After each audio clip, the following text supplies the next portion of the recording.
so let's talk about what I think is a distraction. Now, yes, we cannot forget about Russiagate and how it has led us to our current political environment. But at the same time, too, it almost seems like this story is being brought up so that people can forget, or either that, and this goes directly to Trump supporters, this is going to cause maybe some Trump supporters to stop asking about the Epstein files.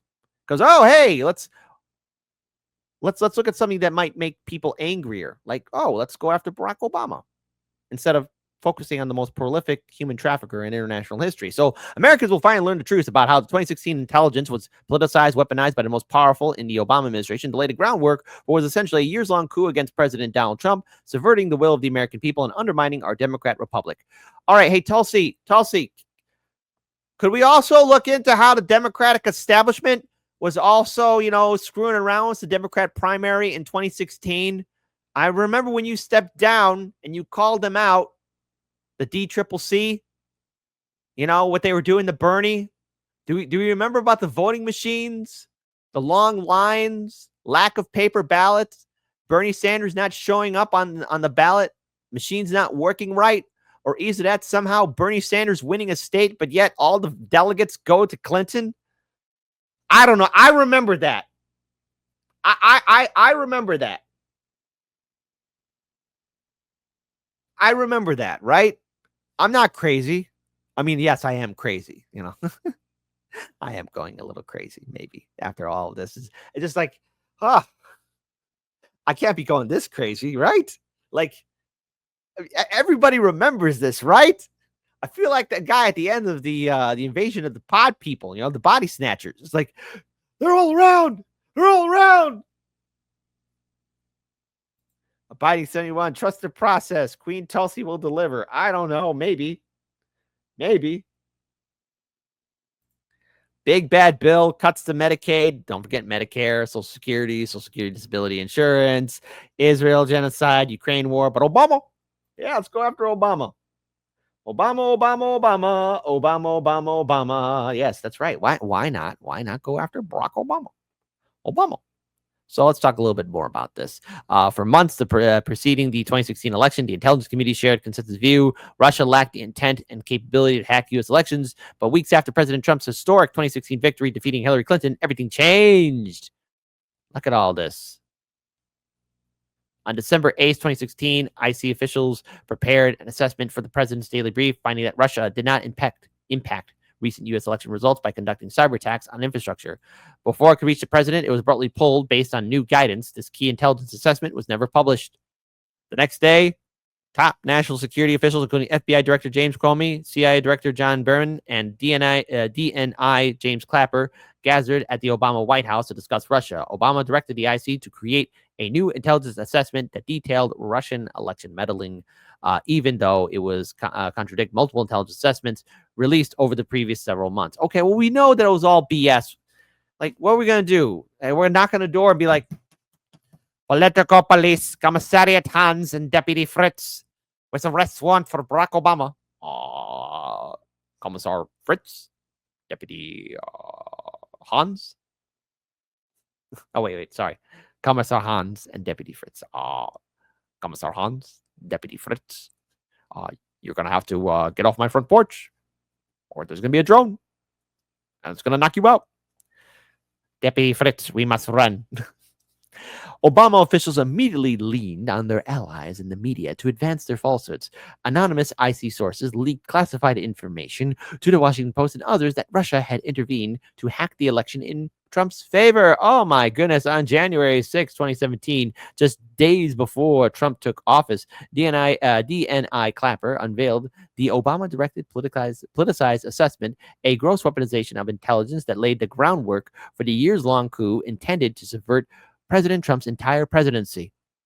According to whistleblower emails shared with us today, we know that Clapper and Brennan used the baseless, discredited Steele dossier as a source to push this false narrative in the intelligence assessment. Wow. So these documents detail treasonous conspiracy by officials at the highest level of the Obama White House to subvert the will of the American people and try and usurp the president from fulfilling his mandate. This betrayal concerns every American. The integrity of our Democrat Republic demands that every person involved be investigated and brought to justice to prevent this from ever happening again. I'm providing all documents to the Department of Justice to deliver the accountability that President Trump, his family, and American people deserve. What better way to cause a distraction than by having a distraction, right? Right. So Tulsi Gabbard, the director of national intelligence, called for Barack Obama and former senior U.S. national security officials to be prosecuted after accusing them of treasonous conspiracy intended to show that Donald Trump's 2016 presidential election win was due to Russian interference. Well, it's over. He already won in 2016. No need to worry about, like, what is all of this? You're not, Obama's, listen, nothing's going to happen. This is all going to go away. It might take a couple of years, but nothing's going to happen. Obama's not going to go to jail. Obama is not going to go to jail. This is how you cause a distraction. This is how you get people to forget talking about, Epstein. Trump endorses Gabbard's Russiagate coup claims. So the U.S. President Donald Trump has praised National Intelligence Director Tulsi Gabbard for exposing the coup plot against him by the administration of former President Barack Obama. On Friday, Gabbard revealed over 100 pages of newly declassified documents detailing what she described as a coordinated effort by senior Obama-era officials, spearheaded by Obama himself, to politicize intelligence and falsely accuse Trump of colluding with Russia to win the 2016 election. So look at all of this. The intelligence community assessed, and this is what the documents detail, the intelligence community assessed essentially Russia doesn't have the tools, the capability, or the intent to try to change the outcome of the U.S. presidential election. Donald Trump pulls off a historic victory against Hillary Clinton in November of 2016. Even in the days after that election, the intelligence community continued their consistent assessment that reflected the same thing in the months leading up to the election. All of a sudden, in the early days of December, there was a president's daily brief that was drafted. This is put together by the different elements of the intelligence community that reflected that same assessment. Russia did not try to hack the election, in essence. That PDB, that document, was pulled hours before it was supposed to be published for the president to see that following morning. That document was never published until we released it yesterday. One day later, President Obama calls a meeting of his National Security Council, his top officials, to be held on what they called a sensitive topic.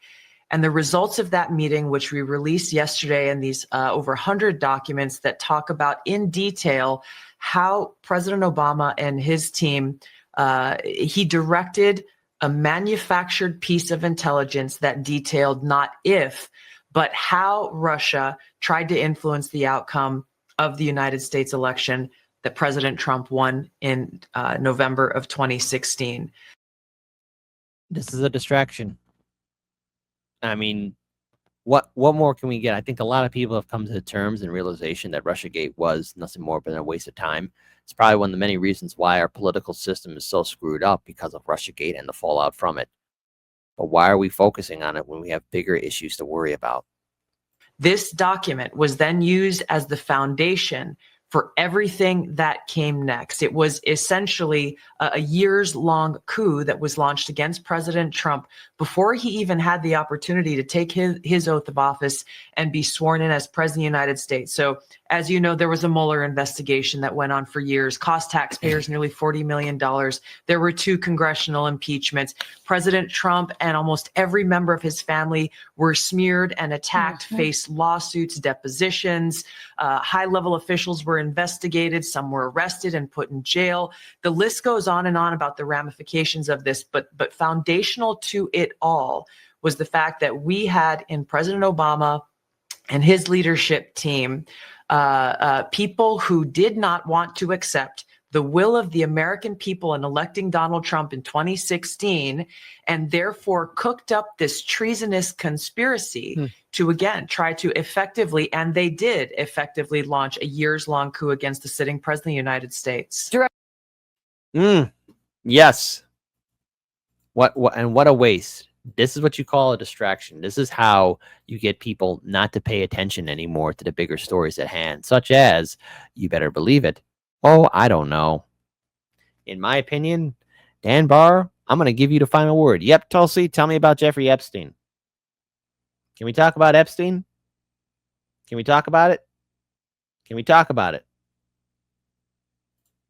Abby Dew says, remember when it was Mueller time and nothing came of it? Just another distraction because Dems really weren't doing shite for the people. Oh, absolutely. Absolutely. Let's see. Statute of limitations will apply. Darn, we almost had to move on again, MAGA.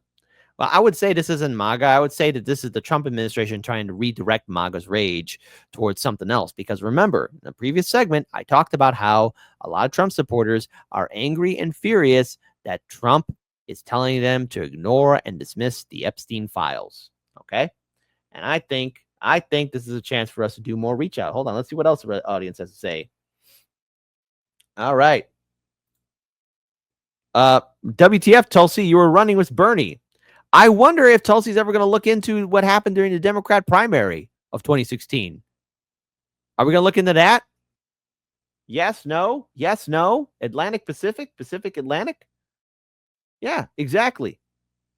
All right. So it is a distraction. It is a waste of time, a waste of money, effort, and resources. You know, I think I want to read something from Joe Rogan's show, right? But it has to deal with Epstein though, and this will be the final note on this segment. So, and I can't play it because I know we'll get hit with copyright, right? But I can read something. So here's what Joe Rogan wrote about Trump. The same people that are pulling the strings are still pulling the strings. When Trump got in office, one of the things that was promised was you're going to find out about the Epstein client list. You're going to find out who killed JFK, MLK, RFK Sr. What about the UFOs? What about the UFOs? You haven't heard a effing beep out of them or any of that shite. Cash came onto the podcast and said, "There's nothing that you want. There's nothing that you want to see." Dan Bongino, who's always like shouting from the rooftops, "We're going to get to the bottom of this and find out who these people are." Everyone's saying, no, Epstein self-deleted himself. Nothing to see here. And that's why people are cynical. People are cynical because you had all this hope for change. And then you realize like, oh, the same people are pulling the strings are still pulling the strings. And that's the truth of it. That's the truth of it. This isn't open for debate. This isn't a kind conversation. This is actual truth.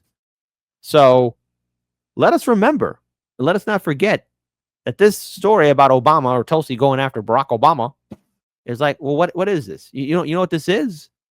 It's called distraction. Huge one, big one, giant one.